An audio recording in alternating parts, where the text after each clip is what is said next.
और अब सत्र के ठीक पहले राहुल गांधी का इमोशनल पत्र वायनाड के नाम, जिसमें राहुल गांधी ने कहा है थैंक यू वायनाड। जी हां, गणित में 2 और 2 का जोड़ 4 होता है, लेकिन राजनीति में ऐसा नहीं होता। समय और परिस्थिति के हिसाब से राजनीतिक जोड़ घटाव और गुणा भाग बदलता रहता है। 2024 के लोकसभा के नतीजों ने इसके संकेत दिए हैं, जिसमें कांग्रेस पुराने रूप में उभरती दिखी है।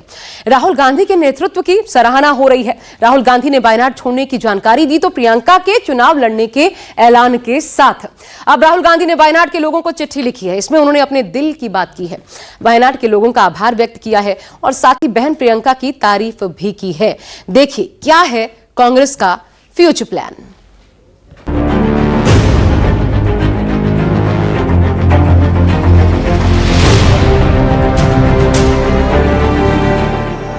प्रियंका वायनाड से चुनाव लड़ेगी।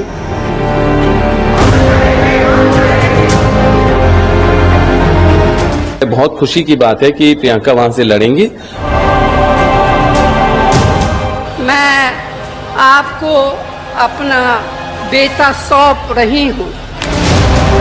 वायनाड पर इमोशनल हुए गांधी, दक्षिण में चलेगी प्रियंका की आंधी।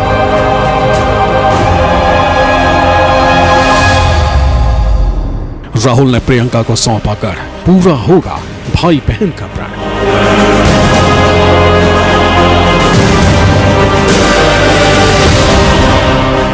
सबसे बड़ा सियासी परिवार संसद में होगा सरकार परवार।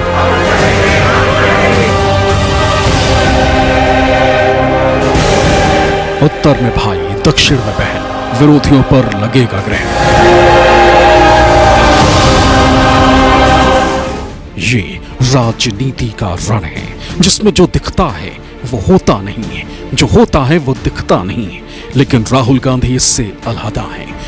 उनके दिल में जो होता है जबान पर भी वही बात आती है। सियासत में इस ईमानदारी का इनाम उन्हें वायनाड और रायबरेली की जनता ने दिया है। दोनों जगहों से बम्पर जीत। गांधी परिवार के गढ़ रायबरेली से ऐसी वापसी की कि देश ही नहीं दुनिया में चर्चा का विषय बन गए। राजनीतिक पंडितों के गुणा गणित फेल हो गए। अब बारी थी एक सीट चुनने की, तो विरासत यानी रायबरेली को चुना। लेकिन वायनाड को ऐसे नहीं छोड़ा। वायनाड को अपनी बहन प्रियंका को सौंप दिया, जिनके चुनाव लड़ने को लेकर कयास सालों से या यूं कहें दशकों से लगाए जा रहे थे। कोई रायबरेली कहता तो कोई अमेठी, लेकिन प्रियंका अब वायनाड से लड़ेंगी। संसद पहुंचेंगी तो तस्वीर कैसी होगी, क्या धार होगी, इसकी बानगी भाई बहन के चुनावी भाषणों में देखने को मिला है।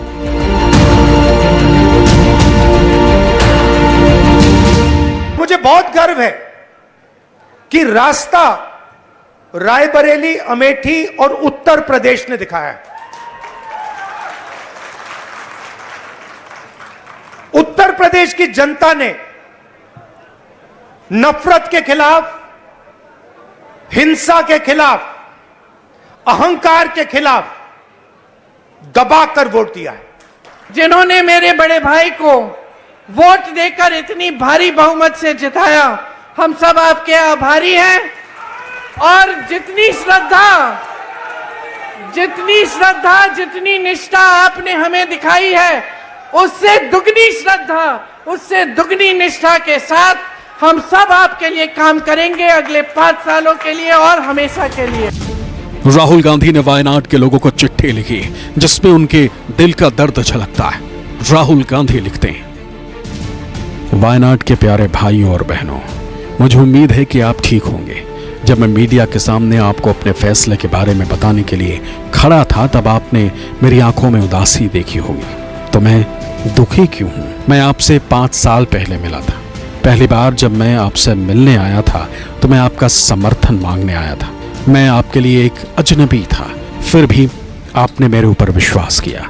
आपने मुझे बेपनाह प्यार और स्नेह से गले लगाया। इससे कोई फर्क नहीं पड़ता है कि आप किस राजनीतिक दल का समर्थन करते हैं। इससे कोई फर्क नहीं पड़ता है कि आप किस समुदाय से हैं, या आप किस धर्म को मानते हैं, या फिर कौन सी भाषा बोलते हैं। जब मुझे दिन ब दिन दुर्व्यवहार का सामना करना पड़ा, तो आपके बिना शर्त वाले प्यार ने मेरी रक्षा की। आप लोग मेरी शरण, मेरा घर और मेरा प्यार थे। मुझे कभी एक पल के लिए भी ऐसा नहीं लगा कि आपको मुझ पर शक है। मैंने बाढ़ के दौरान जो कुछ भी देखा उसे कभी नहीं भूलूंगा। लोगों ने परिवार और बहुत कुछ खो दिया, जीवन, संपत्ति और दोस्त चले गए। फिर भी आप में से किसी ने, यहाँ तक कि सबसे छोटे बच्चे ने भी गरिमा नहीं खोई। मुझे याद रहेगा आपने मुझे जो अनगिनत फूल दिए, मुझे गले लगाया। हर किसी ने इतने सच्चे प्यार और कोमलता के साथ दिया। मैं कैसे भूल सकता हूँ वो बहादुरी, खूबसूरती और आत्मविश्वास जिसके साथ लड़कियां हजारों लोगों के सामने मेरे भाषण का अनुवाद करती थी। संसद में आपकी आवाज बनना वाकई खुशी और सम्मान की बात थी। मैं दुखी हूँ, लेकिन मुझे तसल्ली है क्योंकि मेरी बहन प्रियंका आपका प्रतिनिधित्व करने के लिए वहां होंगी। मुझे भरोसा है कि अगर आप उन्हें मौका देते हैं तो आपके सांसद के तौर पर बेहतरीन काम करेंगे। 2024 के लोकसभा चुनाव में गांधी परिवार, खासकर राहुल गांधी की साख दांव पर थी।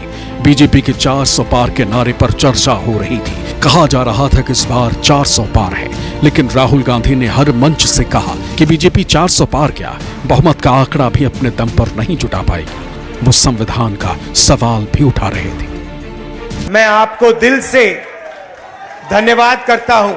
ये आपने जो वोट दिया है और रायबरेली के हर एक व्यक्ति ने जो दिया है, ये राजनीतिक डिसीजन नहीं था, ये मोहब्बत का डिसीजन था और इस बात को मैं जिंदगी भर नहीं भूलने वाला हूं। जो आक्रमण प्रधानमंत्री जी, अमित शाह जी कॉन्स्टिट्यूशन पर, संविधान पे कर रहे हैं, वो हमारे लिए एक्सेप्टेबल नहीं है, वो हम होने नहीं देंगे। इसीलिए हमने कॉन्स्टिट्यूशन, ओथ लेते हुए हमने कॉन्स्टिट्यूशन पकड़ा था। हमारा संदेश जा रहा है, हिंदुस्तान के कॉन्स्टिट्यूशन को कोई शक्ति नहीं छू सकती है। 2019 राहुल गांधी वायनाड सीट से जीते थे, इसलिए वहां से चुनावी मैदान में उतरे। इस दौरान चर्चा होती रही कि वो 2 सीटों से चुनाव लड़ेंगे, लेकिन अंतिम समय तक कांग्रेस ने पत्ते नहीं खोले। और जब राहुल गांधी के रायबरेली से लड़ने का ऐलान हुआ तो कांग्रेस का प्लान सामने आया। तब सोनिया गांधी ने मार्मिक चिट्ठी रायबरेली के लोगों को लिखी थी। सोनिया गांधी ने लिखा, रायबरेली के मेरे स्नेही परिवारजन, नमस्कार। मेरा परिवार दिल्ली में अधूरा है, वो रायबरेली आकर आप लोगों से मिलकर पूरा होता है। ये नेह नाता बहुत पुराना है और अपनी ससुराल से मुझे सौभाग्य की तरह मिला है। रायबरेली के साथ हमारे परिवार के रिश्तों की जड़ें बहुत गहरी हैं। चिट्ठी के अंत में सोनिया ने लिखा था, मुझे पता है कि आप हर मुश्किल में मुझे और मेरे परिवार को वैसे ही संभाल लेंगे जैसे अब तक संभालते आए हैं। तो राहुल गांधी रायबरेली सीट से 3,90,000 से ज्यादा वोटों से चुनाव जीते, तो वहीं वायनाड से उन्होंने 3,64,000 से ज्यादा वोटों से जीत हासिल की। यानी दोनों जगहों पर राहुल ने बम्पर वोटों से जीत हासिल की। राहुल गांधी अब रायबरेली के सांसद हैं और प्रियंका का वायनाड के रास्ते संसद में प्रवेश होना है। इसकी घोषणा करते हुए भाई बहन इमोशनल हुए थे। प्रियंका वायनाड से चुनाव लड़ेगी, मगर मैं भी पीरियोडिकली वायनाड जाऊंगा और जो वायदे हमने वायनाड को किए थे उनको हम पूरा करेंगे। रायबरेली का पुराना रिश्ता है, काफ़ी खुशी हो रही है कि मैं उनको फिर से रिप्रेजेंट करूंगा। रायबरेली के साथ तो मेरा बहुत ही पुराना रिश्ता भी है और 20 सालों से मैंने काम किया है दोनों रायबरेली और अमेठी में, तो वो रिश्ता तो कहीं मतलब किसी भी तरह से टूट नहीं सकता। उसको कायम रखने के लिए हम दोनों हैं और भैया की मैं मदद रायबरेली में भी करूंगी और जैसे उन्होंने कहा हम दोनों रायबरेली में भी हम दोनों मौजूद होंगे और वायनाड में भी। वायनाड से प्रियंका की राजनीति में एंट्री को उनकी मेहनत के इनाम के तौर पर देखा जा रहा है। प्रियंका गांधी राजनीति में मां सोनिया गांधी के प्रचार के जरिए जुड़ी। उसके बाद राहुल गांधी के चुनावी कार्यक्रम की पूरी कमान उनके पास आ गई। उसके बाद वो अमेठी और रायबरेली, फिर यूपी की करता धरता बन गई। खुद को साबित करके भी दिखाया।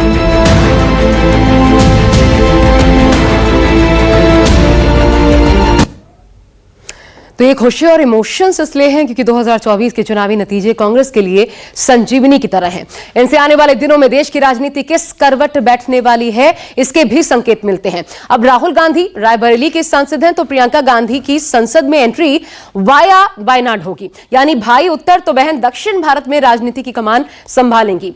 वायनाड जिस केरल में आता है वो देश का सबसे साक्षर राज्य है, जहां समाज में महिलाओं का प्रभुत्व है, या फिर यूं कहिए कि महिलाएं ही घर की मुखिया होती हैं। राहुल गांधी ने ऐसे में वायनाड को लिखी चिट्ठी में लड़कियों का जिक्र किया है।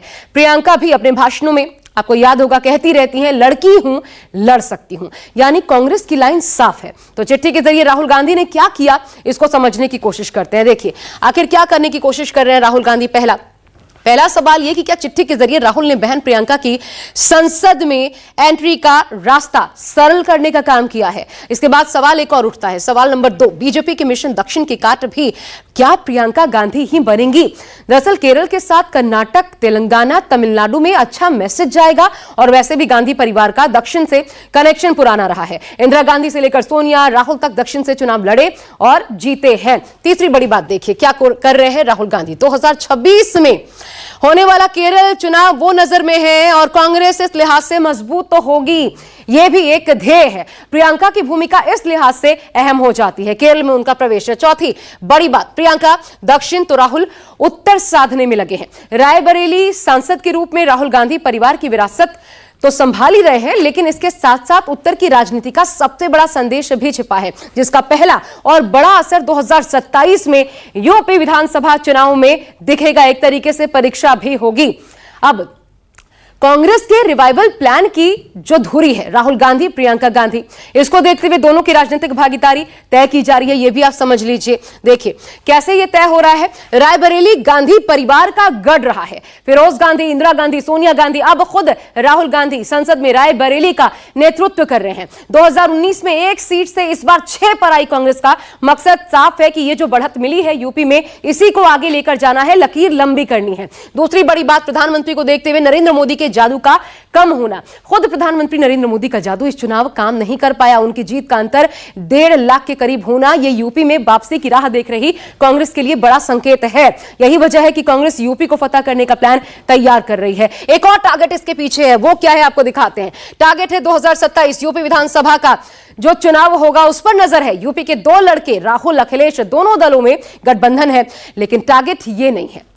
कांग्रेस दरअसल खुद के दम पर खुद को मजबूत करने के स्क्रिप्ट पर इस वक्त काम कर रही है। अगली बड़ी बात देखिए, अब क्या संदेश गया है कि बीजेपी को हराया जा सकता है। इस चुनाव के नतीजों को इस तौर पर भी विपक्ष देख रहा है, जिस तरह से लोकसभा के नतीजे आए, अगर अन्य हिंदी पट्टी राज्यों से सोचिए बीजेपी को सहारा नहीं मिलता तो उसको 240 सीटें भी नहीं मिल पाती। यूपी के नतीजों ने कांग्रेस में यह विश्वास जगाने का काम किया है कि बीजेपी अजेय नहीं है, उसको हराया जा सकता है। अब बीते 3 विधानसभा और लोकसभा चुनाव में कांग्रेस के प्रदर्शन को देखिए और उससे तस्वीर और ज्यादा साफ हो जाती है कि कांग्रेस ने कैसे 2024 में वापसी की है, रिवाइवल हुआ है कांग्रेस का, यह नजर आता है। सबसे पहले तो यूपी में विधानसभा चुनाव देखिए, ये आंकड़े आपके सामने। 12, 17, 22 का चुनाव 28 सीटें, सोचिए उस वक्त कांग्रेस जीती थी 11.65 वोट फीसदी के साथ। 17 में 7 सीटें 6.25 वोट शेयर।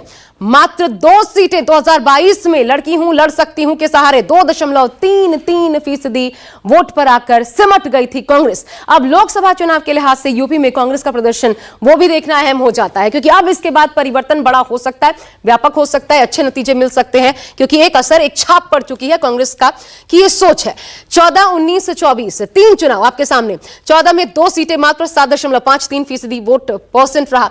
1 सीट पर आकर कांग्रेस सिमट गई थी, सोचिए 6.36 वोट शेयर के साथ, और फिर 1 से 6 पर पहुंची है 9.46 वोट परसेंट के साथ। और इन आंकड़ों के मुताबिक 24 में उत्तर प्रदेश में कांग्रेस की सीटें ही नहीं बढ़ी, बल्कि वोट प्रतिशत भी बढ़ा है। और जाहिर है इन नतीजों से उत्साहित कांग्रेस ने मिशन 2027 पर काम करना शुरू कर दिया है।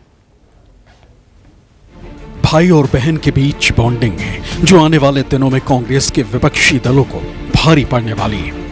राहुल और प्रियंका जब संसद में होंगे तो उस तस्वीर की भी कल्पना कीजिए, कैसे दोनों मिलकर जनहित के मुद्दों को अंजाम तक पहुंचाएंगे। प्रियंका के वायनाड से चुनाव लड़ने को लेकर गांधी परिवार उत्साहित है। राहुल को वायनाड के लोगों से बहुत प्यार मिला और प्यार दिया भी। और जो भी उनके इरादे हैं या सोच है, मेरे को लग रहा है बहुत खुशी की बात है कि प्रियंका वहां से लड़ेंगी और अगर जीतती हैं और सांसद बनती हैं वायनाड से, तो जो सोच और जो प्लान्स वायनाड के लिए राहुल के थे वो पूरे करेंगे। वहीं कांग्रेस के नेता भी पार्टी के फैसले पर संतोष जता रहे हैं। कह रहे हैं कि जो फैसले हो रहे हैं वो सबको पसंद आएंगे। राहुल गांधी ने आप सबको, पूरे देश को, पूरी पार्टी को एक वादा किया था कि जो भी डिसीजन होगा, जो निर्णय होगा, वो सबको पसंद आएगा, और वाकई वो वादा उन्होंने पूरा किया। हम सबको पसंद आया। पूरे देश में एक खुशी की एक लहर है कि बहुत अच्छा डिसीजन लिया।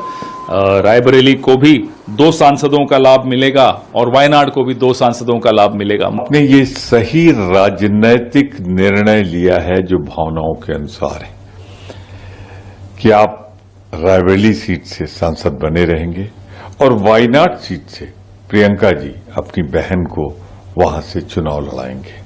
उत्तर प्रदेश के जनादेश का सम्मान भी आपने कर दिया, जिसने 80 में 43 सीटें इंडिया गठबंधन को दी थी। ये चूंकि कांग्रेस पार्टी का फैसला है, कल खड़गे जी ने इसको अनाउंस किया। मैं तो बहुत वर्षों से चाहता था कि वो किसी भी हाउस में जाएं, तो मैं उसके लिए प्रयासरत था। मैं तो इस सिलेक्शन में भी प्रयासरत था कि वो लड़ें दोनों सीटों में से अमेठी, लेकिन ये बहुत मेरी दिली इच्छा जो है वो पूरी होने जा रही है। तो उन्होंने वायनाड को एक्सेप्ट किया और कांग्रेस पार्टी ने उनको वायनाड की सीट सौंपी। इधर कांग्रेस के विरोधी दलों के नेता फैसले पर सवाल उठा रहे हैं। बीजेपी की केरल यूनिट के नेता इसे राज्य की जनता का अपमान करार दे रहे हैं। Instead of Rahul Gandhi, Priyanka Gandhi is going to come and contest from Wayanad. It means that like Amethi and Raebareli, this also will be a family constituency. So is it that Kerala doesn't have a single Congress leader who can contest the elections in Wayanad? बहुत अच्छा runaway bride movie देखी थी ना, हमेशा भागते रहते हैं दुल्हन, तब राहुल गांधी वायनाड से भागे। अच्छा है, प्रियंका गांधी लड़े, शुभकामनाएं। हालांकि चुनाव आसान नहीं होगा उनके लिए, क्योंकि हम भी पूरी ताकत से लड़ेंगे, कम्युनिस्ट भी लड़ेगी, हल्की मुस्लिम लीग का सपोर्ट तो उन्हीं को रहेगा। लेकिन अगर जीत गई गलती से तो लोकसभा बड़ा इंटरेस्टिंग होगा, क्योंकि किस इंटेंशन से उनको लड़वाया गया है। और लोकसभा में भाई बहन के बीच में कंपटीशन होगा, स्पर्धा होगी, ज्यादा नकारा कौन है। It is not only that they have given a victory to them, the voters should be informed. In his mind, he is planning to contest another constituency. So he did not inform this. That's an injustice to the voters of Wayanad. Congress पर जब संकट आया है तो दक्षिण ने उसे सहारा दिया है। अब पुरानी कहानी फिर से दोहरा रही है। 2019 में राहुल गांधी वायनाड से जीते थे। वो उनके लिए संकट का समय था, क्योंकि गांधी परिवार के गढ़ अमेठी से उनकी हार हुई थी। लेकिन 2024 की तस्वीर अलग है, जिसकी नींव में वायनाड ही है। वैसे कांग्रेस का दक्षिण कनेक्शन पुराना रहा है। 1978 में पूर्व प्रधानमंत्री इंदिरा गांधी ने कर्नाटक के चिकमंगलूर से चुनाव लड़ा था, जबकि 1980 में वो आंध्र प्रदेश के मेढर से चुनाव जीती थी। कांग्रेस अध्यक्ष रही सोनिया गांधी ने 1999 में कर्नाटक के बेल्लारी से चुनाव लड़ा था। राहुल गांधी ने 2019 में वायनाड का रुख किया। 2019 और 2024 में लगातार वायनाड से जीत दर्ज की। अब प्रियंका वायनाड से चुनाव लड़ेंगी। कांग्रेस अपने रिवाइवल प्लान पर ही काम कर रही है। उत्तर प्रदेश में जैसे समाजवादी पार्टी से उन्होंने गठबंधन किया, यहां सीटें 6 आ गई। अमेठी रायबरेली वापस जीत लिया और अब वायनाड भी बचाए रखना जरूरी है, इसीलिए प्रियंका गांधी को वायनाड भेजा गया है। उसके 2 फायदे हैं। एक तो प्रियंका जी का अपना थोड़ा इंदिरा जी जैसा लुक है और अच्छा बोलती हैं, कम्युनिकेट बहुत अच्छे ढंग से करती हैं, उनके कार्यकर्ताओं से संवाद बहुत अच्छे ढंग से कर पाती हैं, तो वायनाड से वो चुनाव लड़ रही हैं। और वायनाड से चुनाव जीतने का मतलब है कि उनकी ज्यादा सक्रियता केरल में रहेगी। अमेठी सीट तो ऑलरेडी कांग्रेस के पास आई चुकी है, केएल शर्मा वहां पे हैं, रायबरेली से राहुल गांधी हैं, और उत्तर भारत और दक्षिण भारत दोनों तरफ गांधी परिवार अपना फोकस बनाए रखना चाहता है। केरल में 2026 में विधानसभा चुनाव होने, प्रियंका गांधी इसके लिए जमीन तैयार करेंगी। साथ ही राहुल गांधी आक्रामक तेवर के जरिए राज्य में पार्टी की स्थिति मजबूत करेंगे। प्रियंका के सांसद बनने से लोकसभा में राहुल गांधी को मजबूती मिलेगी। कुल मिलाकर कांग्रेस ने मिशन 2029 की तैयारी अभी से शुरू कर दी है। Bureau report, news 24।